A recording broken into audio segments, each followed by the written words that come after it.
because it's just like getting married or having a kid. There's really never a good time to change jobs, but there is the right time. Typically is kind of when you're on top, when things are going well, when you're busy and coveted. That's the best time to make a move, not when you're been reduced in force or unhappy or something bad has happened. It's much more difficult and you're at a higher risk as a candidate accepting something that maybe isn't a perfect fit because you have other external pressures making you want to accept a job that otherwise maybe you wouldn't. So the best time to interview really is when you're just killing it, you're doing a great job at your place, and you're just looking for that next step for professional growth, personal, professional advancement in some way, and that could be location, it could be size, scope, pay, whatever that means to you.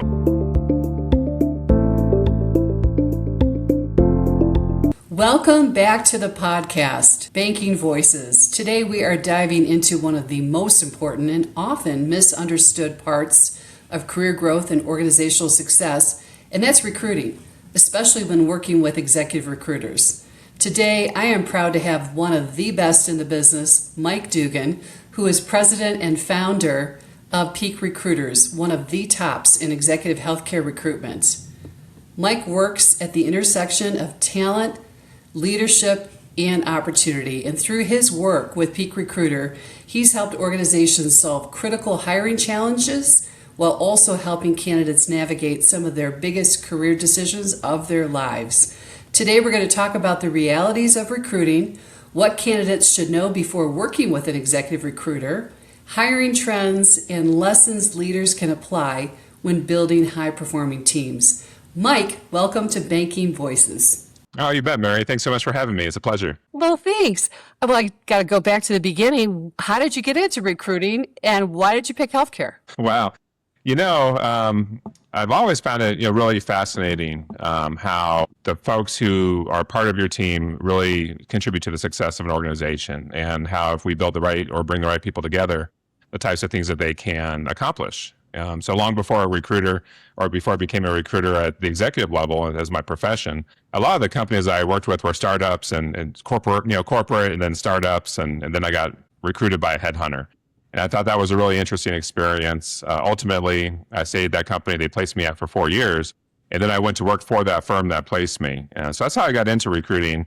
But it's really from this passion of understanding how teams and people work together and how they can accomplish goals. So that's a little bit how I got into it. As far as healthcare, I've had a really strong pull towards making an impact in an industry that I believe in. I actually started in commercial construction, but in 2005, my wife and I had our first daughter. There were complications. We almost lost both of them. Long story short, after just some miraculous people and just their amazing dedication, a whole lifetime spent to these skill sets, we're able to save both of them, and they're both alive and happy today. So to honor those types of folks and also do what I love, which are help people build high-performing teams and also help people advance their careers, healthcare seemed like a real, just logical industry to focus on. Wow, what a story. I did not know that about your background. Wow.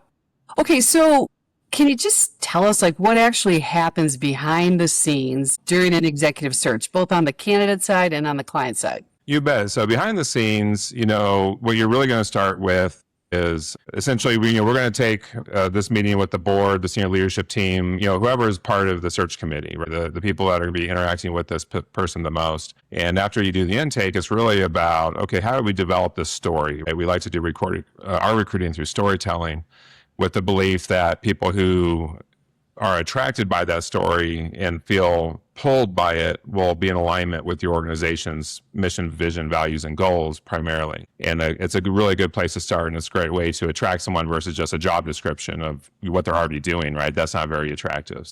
So it really starts behind the scenes with the development of that story, with the development of a deep bench. That's research, it's market mapping, it's really looking at, since this is such a complex and high stake decision, how are we going to go about doing that? What is that search process going to be for this client, for this role? And we build that in the background, come up with a target list, and then it's really about reaching out to these folks who we know have the experience or believe to be, and who, if their motivation or their inner voice speaks to the story and where this client's at, are likely, maybe raise their hand and explore it. And we simply then start outreaching to them, right, via calls and other media to have that conversation. Okay, so the client is the one who pays 100%, correct? That's correct. Okay. Yeah. Okay. Because I think sometimes candidates don't understand that piece. But yeah, and is that based on a percent of the offer? Yeah. So most firms, and in ours is no different. We charge a base percentage or percentage off the base salary is the easiest Right. way to say it. And some firms go percentage of total comp, so there's some variety there. Okay. Here at Peak, there's different levels of fees depending on how you engage with us, contingent search or engaged, and that has real ramifications as far as, the process, the amount of dedication and time that you're going to get. And then of course the back end warranty on that as far as how long we then back up the placement for. Right. I like that. That's great. Okay. So why do some hiring processes fail, even when you've got great candidates involved? What happens? Well, most of the failures that we see, and this happens, I don't want to say failures happen often, but you kind of have hiccups that do happen often. And you have to really work with the client in a consultative manner to get past those. The bottlenecks tend to be either misperceptions with the market, what's available, what it's going to cost based on the types of, experience, education, and other factors that they might want to see. There could be a disconnect there. It could be a disconnect with the timing of their process, meaning that, we get someone interested, we have the flames, of interest high, but then they take 1 week to look at a resume, another 2 weeks to then interview the candidate. In the meantime, their interest is kind of dwindling, and or they're getting distracted even by other companies at that point in time. So, it's typically lack of an efficient process. And sometimes it's that lack of having realistic expectations, right, as far as what you want, combined with what you're able to offer the people in the market, right? It's not uncommon that you see clients with this wish list of, hey, here's the perfect candidate and everything I want. Oh, we all have that, and that's just natural. Right. But our pay grade might not really, our reputation in the market, the pay that we can offer, the benefits we can offer, might not really attract that specific person. So is it only 100% of all these criteria to interview someone, or knowing that what's important is delivering the candidate and getting the acceptance of an offer that you can actually put out and pay for, maybe we should go for 60% or back off of this education or this level of experience because it's more realistic. Those are conversations that a good search partner will help you have in how to make decisions, right? Here's people that represent everything you want. Here's people that represent 80% and at 60%, and then what they might look like on a compensation range. That's more of a consultative way to help the client make decisions based on what's really right for them. And usually that's where the disconnect is, right? There's some sort of disagreement internally between team members or just between what they want and what the market has to offer. Okay, that makes sense. And so how do you evaluate culture, right? The cultural fit, it seems like, is just everything, right? Not only in regards to the client and if they're going to make an offer, but also the candidate. Does this culture fit the candidate? So how do you evaluate cultural fit versus resume qualifications? Yeah, you bet. So, yeah, resume is just a piece of the paper, right? That's what they've done. Yeah. It's important from an experience standpoint, but that's really where it stops. So this begins really even when I start first talking with a client, right? How they interact with me. It tells me a lot about their organization, how they value partners or vendor, lens, what it was like to connect with them, schedule the intake. The intake itself is really where it starts for us, because during that, we're going to talk to the person that it reports to. How long have you been there? Why did you join? Where did you come from? What's your background? Leadership style, communication style. And then we'll dig into the current state of the organization. And this isn't about just all the good. It's about, okay, what's good, bad, the ugly, everything in between, because every organization has a little bit of something. And it's about asking questions about what attracted you, what keeps you there, really trying to figure out what's unique or neat or just special about that team, the organization, the location even, what the lifestyle's like outside of work, school. I mean, this could be everything from school systems to sports to what's available amenity-wise. You really need to take your time as the recruiter to get a full picture of what it's like to not only work there on this person's team, reporting to that person, but what does the greater organization or branch look like? What does the community look like? What do people who live there enjoy doing? Mm-hmm. Because, we all work and we all work hard, but even then 60-80% of your time is at work. Well, what are you doing the other part of the time? So it really starts there on the intake and getting a good feel for that, and then regurgitating that back to the client. Based on my understanding, please verify, right? They can make sure you heard it correctly. On the candidate side, it's really about not leading them with questions, right? You got to ask lots of real questions about when they made moves, why they made them, what types of, what their family looks like, what they do, how old they are, what they're involved in. And it's really just, again, slowing down and take the time to get this global picture of who they are and why they make decisions is really important to see, do their values really align with what's available in this role, reporting to this person, in the organization as a whole, and in the community, right? You can find people that are great fits for certain companies, but then you realize this person would go nuts in the community and leave, after 12 months, right? Because it just has no alignment with their life otherwise. And so you really just got to take your time and say, globally, does this make sense to me in my gut? And it really starts with those types of questions. Outside of course, they need to be able to do the job experience and education-wise, but the fit is really more about the leadership style, communication style, and then, of course, their interests in and outside of work. Yeah, I'm so glad you brought up gut, because I think intuition is so important, right? We have it for that reason. And once you are sensing something, I always like to coach to ask that tough question. Just come out and say, can you get me more comfortable with X, Y, Z? Sometimes I think people forget about our intuition. Yeah, absolutely. And, when we're mentoring, new recruiters or young recruiters who are just getting started off, it's really easy. Our job's hard, right? So yeah. When you're sitting there pounding the phone and you're talking to people, they're not expecting our call, but many of them do appreciate the opportunity to, be kept in mind, be aware of opportunities, especially those that are career focused. But the reality is that it's easy for new recruiters to just want things to work. I found a candidate with all the experience, and then they just turn a blind eye to all the red flags when it comes to their family, and that their spouse owns maybe their spouse is a lawyer and they own like a firm. Right. You really think they're going to sell that firm and relocate for this job? Probably not. Right. But they just ignore all sorts of red flags that don't make sense about the person's life or personality or communication style. And it really tends to bite them and their client in the back end. Yeah, that makes sense too. Okay. So in regards to candidates, advice to give to candidates, when should a candidate reach out to an executive recruiter? I feel as soon as you know that the role that you're in is not where you want to retire. Okay. Right. So this could be early in your career. The reality is that, most people get jobs through people they know and people they like. And so a recruiter really is your professional friend in that, hey, I'm a talent scout for you. I'm in the market. I'm working with these companies every day. I know what their challenges are, what their growth plans are, what the types of people they need to hire who can help solve these challenges or issues or build new service lines, whatever it might be. And so by having this network of people that who know you, who trust you, and who are keeping you in mind is really the best strategy, right? Because it's just like getting married or having a kid. There's really never a good time to, change jobs. But there is the right time. And the right time typically is kind of when you're on top, when things are going well, when you're busy and coveted. That's the best time to make a move, not when you're been reduced in force or unhappy or something bad has happened. It's much more difficult, and you're at a higher risk as a candidate accepting something that maybe isn't a perfect fit, because you have other external pressures making you want to accept a job that otherwise maybe you wouldn't.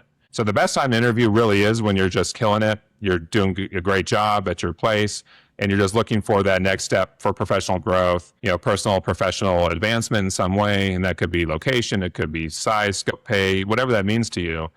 But those relationships really should start early, and you should develop, strong relationships with at least one or, maybe a handful of recruiters who you can tell dominate your space. Well, yeah, that's exactly correct, because you are the expert, Mike. So at your clients, CEO all the way down to nurses, right? I mean, you really can weigh in and the strategy. Whereas if somebody goes to their friend at that hospital to get hired, that friend is limited in scope, right? About what they do know as far as the organizational strategy and what's coming down the pike. So I love that about your expertise. Yeah, that global viewpoint is really important, right? And it all goes back to just aligning ourselves with our client and saying, hey, if I do, one of our mottos here is doing the right things at the right time for the right reasons. And of course, karma and doing good things is, in our standpoint, obvious to everybody, and we should be doing that. But the real truth of it is that you got to align yourself with the organization, right? Like, I am part of your leadership team, and I understand where you're at and where you're going. So I'm just going to have my recruiter radar, as we kind of think about it, open all the time. So when I meet people, I can opportunistically, introduce them to each other. And those are really some of the best matches that we ever make, right? I mean, it's just, we understand where the organization's going. We meet someone that can really take them there. We make the match, and then, 18 months later, you get to look back and celebrate at dinner for all the success that came from that. And that's really rewarding. And so what should a candidate never do when working with a recruiter? What they should never do? Well, it's just like what they don't like recruiters do to them. So don't ghost them. Don't lie to them. Don't hold back information. You got to work with someone you trust. So, and if you trust me, you should be transparent, because the more I understand, the better advice I can give you, the more I can help you navigate a difficult situation. If I'm missing information, or you're withholding, or trying to play a recruiter off to essentially get an offer just to go back and get a counter offer at your current, employer, those are all the major things I would not do as a candidate. Right. I don't think it'll serve you. And why is a counteroffer never a good idea to accept at your current organization? Well, just have someone Google it, right? I mean, what's it like to accept a counteroffer? Well, stats will show you that, 80 or more % of people aren't at that company 6 months later, right? That's just don't work. It's not the way to get it. If you really think that you have that value and your employer has you undervalued, I would suggest you go speak with them first, right? Go down that road, talk to them in a meaningful way, about what you're doing, what that means to the organization, and what your ask is as far as salary or benefits or time or whatever that looks like, to see what they respond first, because they might just come and give it to you, right? And if they don't, now and you know why. And so then you can make the decision of, okay, I'm not going to get this here, so now it makes sense to go ahead and just find it elsewhere. Because when you think about it from the employer's standpoint, when someone comes in and gives notice, and it's unexpected, and you are valued, and they don't even realize you felt you were underpaid. Mm-hmm. Well, they're wondering, well, why didn't they come talk to me? Right. Why didn't, they must be unhappy because they didn't even try just to ask me for more money. And furthermore, a lot of these folks realize, oh no, I'm going to be up a creek, and I have my performance review coming up too. So I'm going to tell, Sally or Bill or whoever it is, anything that they want to hear, just so that they don't quit today. Even if I'm not positive, I can deliver on all those requests. Sometimes they deliver on the request and it works out. Most of the time, what they're really doing is they're buying themselves time so that they can then go confidentially replace you in the background. And they call someone like me to say, hey, we have someone who's about to leave or is making an indication of leaving. And we can't have a gap in this role for however many months to fill it. So let's start a confidential search now. And then what happens is they get replaced and then they get let go. And so that's what really happens most of the time. So it's just not a very good strategy. Because, think about best case. Best case is, hey, this person didn't talk to me. They don't trust me. They interviewed with my competitor. And now they're using this as leverage to hold me hostage, basically. So even if they give it to you and you stay, there's always going to be like this lack of trust or some sort of kind of undercurrent that's negative. Well, not only that, but it doesn't fix the other problems that are happening with your career at that company at all. Money is not a Band-Aid approach. Doesn't fix other issues. So I like that, Mike. That's great. Okay, so today, what hiring trends are you witnessing, especially in regards to leadership searches that you're doing? Any hiring trends that you're seeing? Yeah, the main trends that we're seeing in my space currently are what we kind of refer to as a start-stop phenomenon. We have a lot of hospitals that are a little, I don't want to say confused, but maybe doubtful of the direction they want to move forward. Mm. They're concerned about the bill that was passed last summer and the large amount of money that they will not be reimbursed going forward. Yeah. And they've been reworking how they're going to approach that, how they're going to prepare for that. What that ends up becoming on the employment side tends to be a lot of roles that are posted that they started interviewing on that they then put the brakes on. It ends up being a little bit of rifts here and there, reductions of force, some streamlining, things of that nature. So in the hospital space, that's what we're seeing. As far as on the candidate side, it's much more about 47% of people in healthcare in the last poll are thinking about making a move this year. Wow. Yeah, that's higher, right, than it has been? Yeah. Oh, yeah, far higher. Yeah, more than double. Typically about 18% of leaders in healthcare, for example, will make a change, at the C-suite level on an annual basis. So, and some years it's even as low as 8 to 10%. But since the pandemic, we've seen extensive retirement, people, backing into roles that are not leadership for, work-life balance, going into consulting or kind of, these fractional or interim type of roles where they can make more impact, but they don't have a full-time job anymore. And so where we're seeing a real dearth of leadership in healthcare in particular, where you just have more people retiring than you have coming in. And so it's a real challenge that people are going to have to figure out, like, how do we, recruit, extraordinarily experienced people into roles that are complex and vital to the operations of the facility and its long-term sustainability when there's not that many of them. Right. So what do we have to look at? They have to really look at succession planning, investment inside leadership development, a lot of those types of things in addition to bringing the right people in. So those are kind of what we're seeing in healthcare. It's, a strong market. There's always the need for healthcare, which is great. But the reality is that it's kind of constricting a little bit, and it'll kind of remain to see what 2026 will be all about.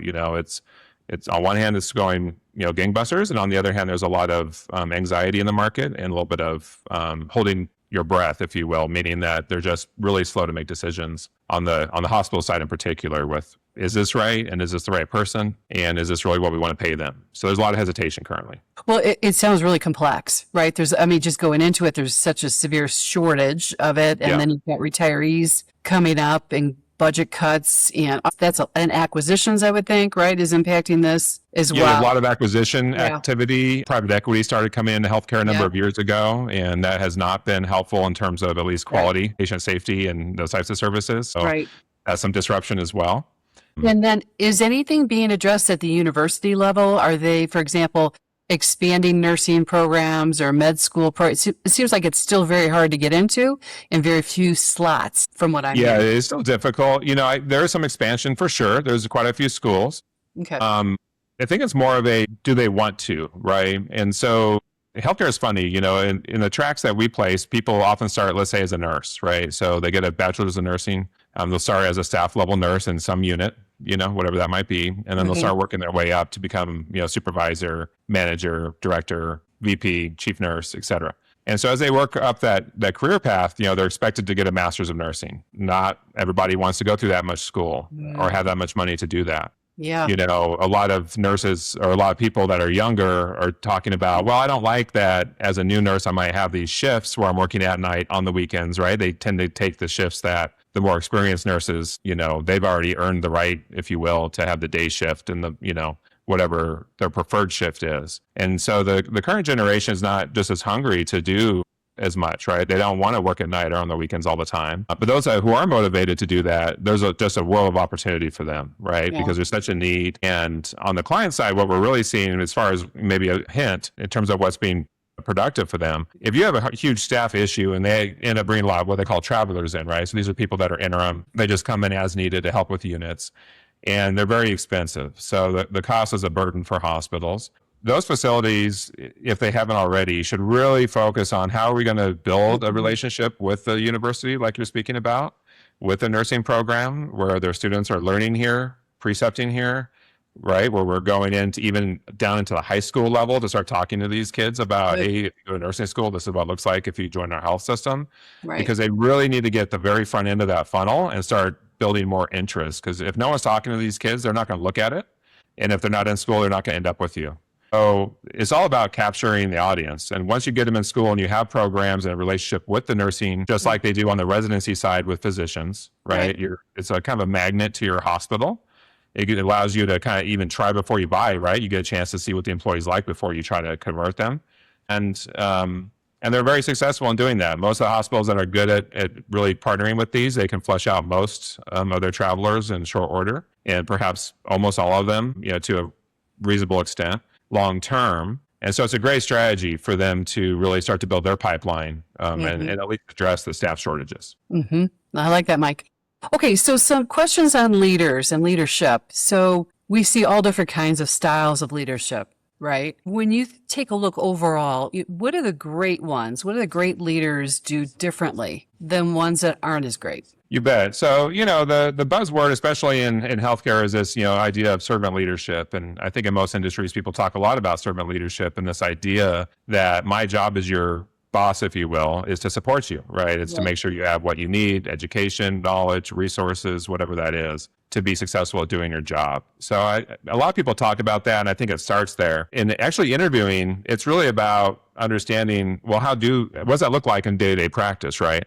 I mean, they're going to need to be able to explain, what does that look like? Like, how do I collaborate? How do I be visible to the people? How do I show that I'm willing to do everything that I'm asking them to do while also not doing it, right? Because it's not a good use of the leader's time to be doing some of these tasks. So it's this ability to demonstrate that communication, being able to set the vision. It's also that communication of what's deliverable. This is what I need from you, right? This is what your role is and the value that it has for the organization and how it's going to be valuable to us reaching this X goal at 6 months a year. Yeah. Right? Because if you can't communicate that up front, and if you don't check in with them on a regular basis, weekly or biweekly or whatever that looks like based on your role, how can you really try to hold them accountable at the end of the year, right? Or along the way. And so accountability is actually the piece I think people miss. It's not just all the fluff and the niceties of, I'm a servant leader and I listen to them, I support them, and I clear the way when they need something. Because practically you can't say yes to everything and shouldn't. And so what's really more important is this idea of, are we owning our role? Do we have clear objectives? And are we being held accountable in some sort of measurable way to those? And at the end of the day, I feel like that's what leadership really is, right? It's the ability to run a project, if you will, to kind of make it simple, from beginning to end, and that project being successful. And that's really a good leader can do that because they inspire those on their team to actually do the work that's going to achieve a goal. Yeah, I also think the undercurrent that I'm hearing from you is credibility and trust. Absolutely. Yeah. Yeah, and that's the undercurrent of everything, right? It is. Yeah. Yeah, that's true. Yeah, I love that. Okay, and one of the things when it comes to the interview and hiring process is the acceptance rate of offers. So how can organizations and leaders improve their offer acceptance rates? That's a great question. Well, first, I think you need to start off in a reasonable a reasonable offering to begin with, right? So your expectations need to be in line with the market, right? So it starts with that.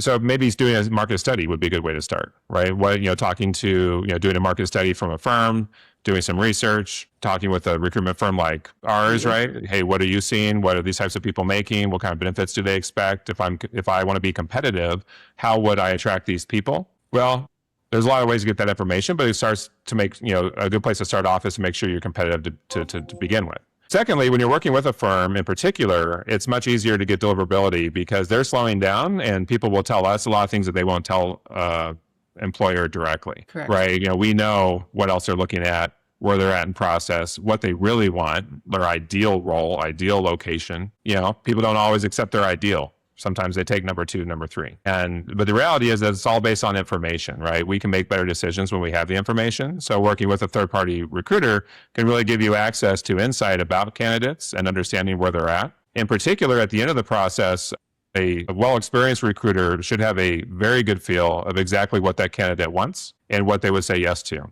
right? And be able to advise the client when asked, like, hey, what do you think about this offer? Yeah, I like this, I like that. I don't like this. Can we do this? But it's that consultative, approach so that the offer is actually designed in a way that's going to attract the person, specifically who you're aiming to hire based on their actual motivation. That can, depend by candidate even, right? What's important for Sally might not be important to Fred. Right. And so let's actually design this offer to where it works for you, the client, but also makes that person really excited. And so that's the opportunity to move from 40, 50% acceptance rate up to the 90th percentile.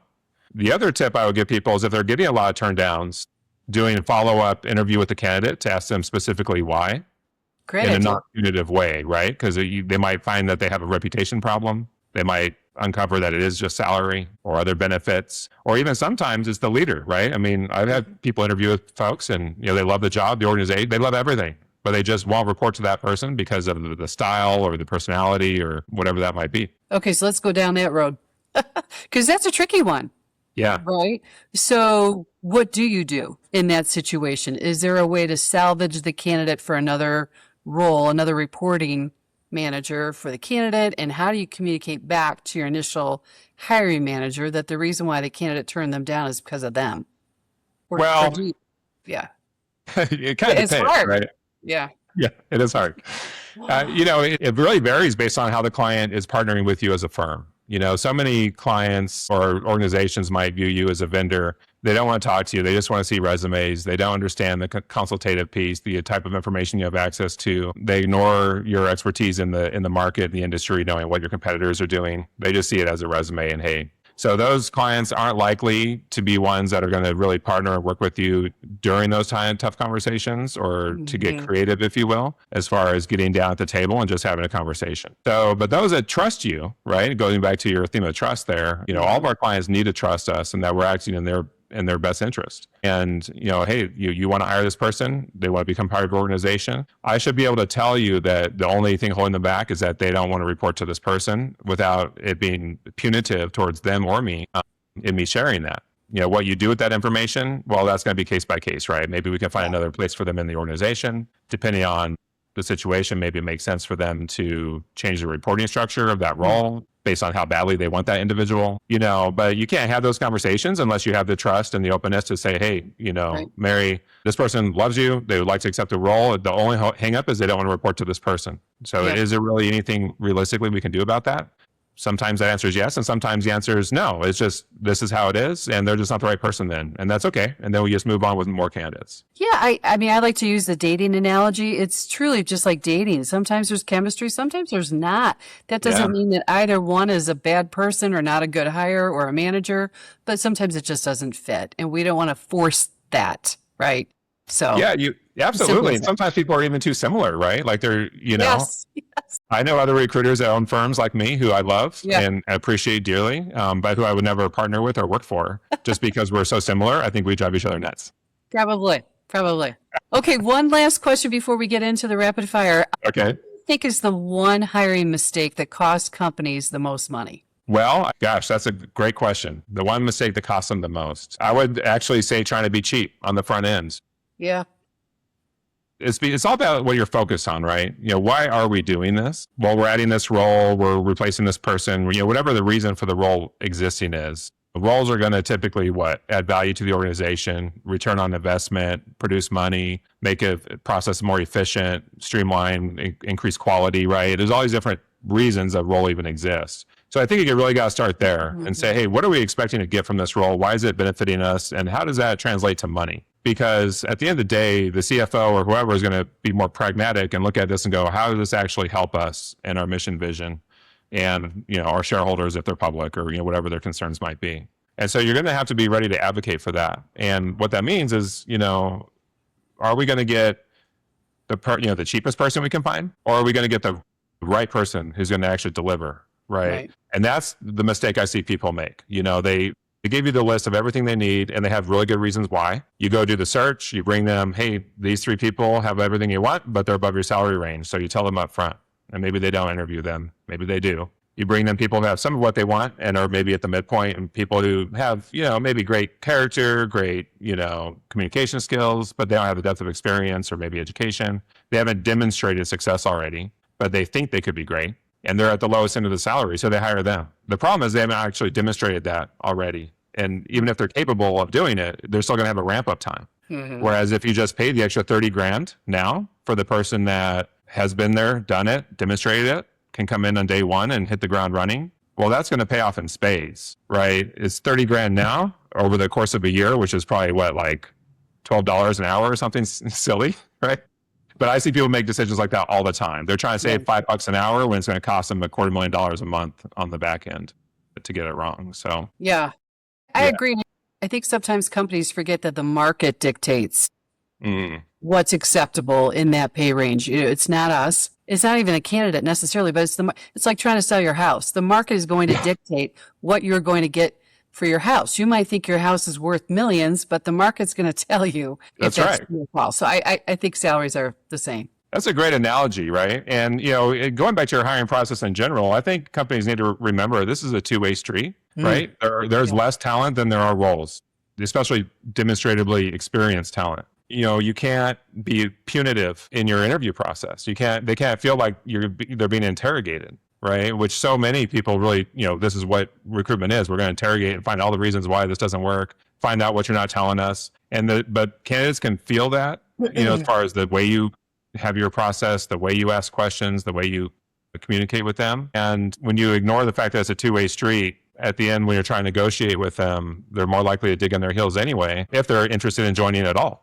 Right? Versus if you guys had a really collaborative, two-way interview where both parties are exchanging ideas and getting what they need, understanding, the situation. Specifically, what's the day in the life like, right? Both parties should have a completely transparent view of each other so that the person joining the organization gets what they signed up for.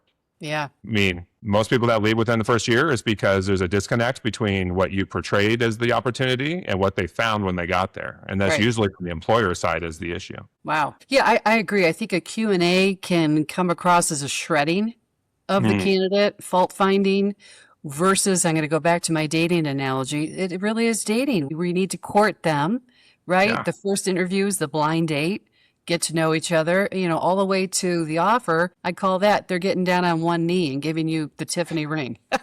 Absolutely. It is. It's about courtship. Yeah. And that will get to the heart, I think, of that cultural fit that we talked about. Yeah, yeah, I agree too. Right? It's those moments that build the relationships, I think, that are more meaningful than just have you done X, Y, Z for more than 5 years? Right. I agree. Yeah. Okay, well, I know we're limited on time, so I'm going to jump into some rapid fire questions, if that's okay with you. Yeah. Okay. This is just fun, a little bit different. Get to know Mike a little bit outside of healthcare as well. So, okay, Mike, if you had to choose coffee meeting or Zoom call? Is this in-person coffee? Yeah, usually I don't think it's. I have virtual coffee with some people. I'm going coffee. Okay. Yeah, I do. Yeah, I'm going coffee. You go coffee. Okay. What is the biggest interview red flag? People that talk too much. Okay. Resume or networking? Which matters more? Networking. Interesting. Okay. And one career mistake people make too often? I think that they aren't meaningfully looking forward and have a plan on where they want to go. Like there's just lack of vision. I don't think enough people maybe know specifically what they want, where they want to go, and they don't have a plan to get there. Yeah. So I would say just kind of the idea of just kind of going in with the wind, if you will, thinking that they're just going to ascend to whatever role that is kind of Pollyanna in my mind. So I would guess just lack of forward planning. Yeah, and maybe patience. Yeah, also. and absolutely. Yeah, absolutely. Maybe taking things too personally too sometimes, right? I mean, yes, yeah. You can't go jump ship every time you get upset about something. That's not very dependable. Yeah. Oh, that's great, Mike. Thank you. Well, again, thank you so much for sharing your insight on what actually happens behind the scenes during the hiring process. I think this is super helpful for both our clients and also our candidates, because navigating career strategically, it's tough. It's a tough process, and you obviously bring a ton of value to that. So, Mike, thank you. And everyone for turning in, thank you also. And if you enjoyed today's podcast of Banking Voices, please share it with a colleague in the industry, a friend, a manager even. And we will see you next time. Thank you. Thanks for having me on, Mary. It's been a real pleasure.